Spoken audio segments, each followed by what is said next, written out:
another day, another pa-order. For today's order ay isang food bundle. A day before po ay nag-bake ko na ang cake para sa kanilang gender reveal. At bago ko po inumpisahan ang pag-shoot ng video ito, ay na-frosting at design ko na ang kanilang cake.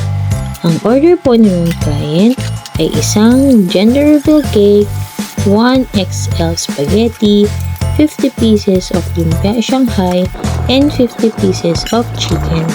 Pagkatapos ko po maluto ang pasta ay babanlawan naman ito sa running water upang maging al dente at hindi masyadong malabsa ang noodles. Kung may dahon po ang puno ng kapitbahay, ay nalalagyan ko ng dahon ng saging ang mga bilao. Kung wala naman po ay foil lamang ang aking naikakabit. Samahan niyo po akong tapusin at ihanda ang food bundle na ito para sa isang gender reveal. Maaari po kayong mag-inquire para sa aming mga food bundles at mga produkto. At para kay Ma'am Client, salamat po sa tiwala.